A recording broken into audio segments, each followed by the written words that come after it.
दूर सतह समंदर से 3250 फुट की बुलंदी पर ये शहर वादी नारान के दरवाजे की हैसियत रखता है। मानसेहरा में शाहराए रेशम से अलग होकर जैसे ही आप बालाकोट जाने वाली सड़क पर मुड़ते हैं, खुशगवार ठंडी हवा के झोंके और सड़क के दोनों जानब लहलहाते मकई के खेत आपको खुश आमदीद कहते हैं।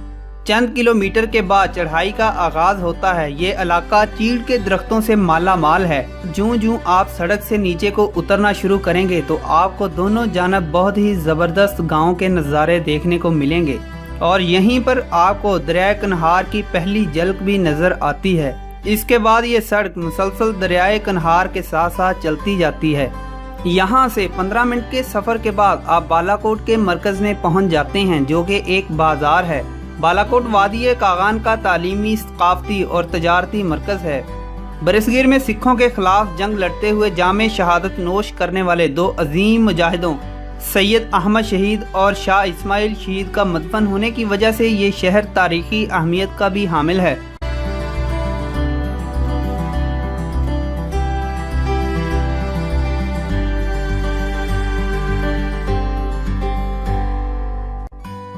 जहाँ तक नजर जाती है पहाड़ ही पहाड़ हैं और सब्जा ही सब्जा है।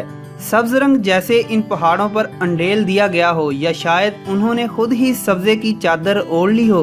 कहीं कहीं खाइयां भी आती हैं जो इस दिलफरेब नज़ारे को और भी जानलेवा बना देती हैं। इनमें जरा नीचे झांको तो ऐसी दिलरुबा के खुद कूद जाने को जी चाहे।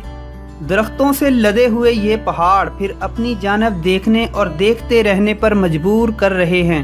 इनकी टहनियाँ जैसे दो सहेलियाँ मुद्दतों बाद गले मिली हों और दुख सुख बांट रही हों। ये वादी सरसब्ज पहाड़ों में गिरी हुई है और इसके दरमियान से दरियाए कन्हार गुजरता है। सयाहत के नुक्ते नज़र से ये वादियाँ दुनिया की बेहतरीन वादियाँ हैं, लेकिन जिस बात या जिस चीज़ की कमी महसूस हुई है वो हिफाजती बंदोबस्त और रहनुमाई का फुकदान है। अगर हुकूमत इस जानिब तवज्जो दे तो ये वादियाँ सयाहती सनत का दर्जा इख्तियार करके ज़र मुबादला का बेहतरीन ज़रिया और रोज़गार का बायस भी बन सकती हैं। इन वादियों की सैर के लिए आपको जीपें और पिकअप बआसानी दस्तयाब हैं, जहाँ पहाड़ों से आबशार की सूरत बहता पानी और चश्मा इतना दिलफरेब है कि यहाँ आने वाले सयाह कुछ देर यहाँ क़याम ज़रूर करते हैं। ठंडे पानी से लुत्फ़ो अंदोज़ होने के साथ साथ कैमरा कशी की जाती है। यहाँ से थोड़ा आगे एक रास्ता मजीद बुलंदी की जानिब पुरफजा मुकाम शुगरां की जानिब निकलता है। रास्ता पक्की सड़क पर मुश्तमिल है और घने जंगलात के दरमियान से सांप की तरह बल खाता हुआ गुजरता है। ये एक खूबसूरत और सरसब्ज वादी है। यहाँ क़यामो क़याम की सहूलत मौजूद है। सिरीपाए यहाँ का खूबसूरत मुकाम है। मकड़ा पहाड़ की दूसरी तरफ वादी कश्मीर वाक़ है। यहाँ एक साफ शफाफ चश्मा बहता है और एक छोटी सी झील भी है। खूबसूरत मनाजर, मकामी दस्तकारियों और ड्राई फ्रूट की दुकानों से सजी ये वादी अपने बेमिसाल हुस्न की बदौलत हमेशा याद रहती है।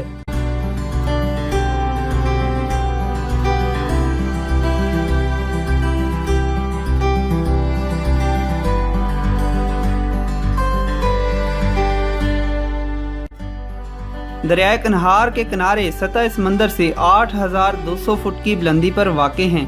झील सैफुल मुलूक और यहाँ का सबसे ऊंचा पहाड़ मलकाए पर्वत नारान से सिर्फ चंद किलोमीटर के फासले पर है। लोग बजरिया जीप, घोड़ों या पैदल ही झील तक पहुँचते हैं। नारान में सयाहों के लिए अच्छी आरामगाहें और होटल मौजूद हैं। ऊंचे ऊंचे पहाड़ों के दरमियान प्याला नुमा वादी को यहाँ का दिल कहा जाता है, जो सयाहों की असल मंजिल होती है। नारान के करीब सबसे अहम तफरीही मुकाम झील सैफुल मुलूक है, जो यहाँ से अगर रास्ते खुले हों तो तकरीबन 1.5 घंटे की मुसाफत और 10 किलोमीटर पर वाक़ है। झील सैफुल मुलूक सतह समंदर से 10,500 फुट बुलंदी पर वाक़ है। आधा रास्ता जीप के जरिए तय होता है और बाकी का रास्ता पैदल या खच्चरों के जरिए तय करना पड़ता है। झील के अतराफ में सरसब्ज पहाड़ और बेशुमार छोटे छोटे ग्लेशियर्स हैं और सामने 17,360 फुट बुलंद बर्फपोश मलका पर्वत की चोटी है। झील में इस चोटी का अक्स वाज़े नजर आता है, जो इसकी खूबसूरती को 4 चांद लगा देता है।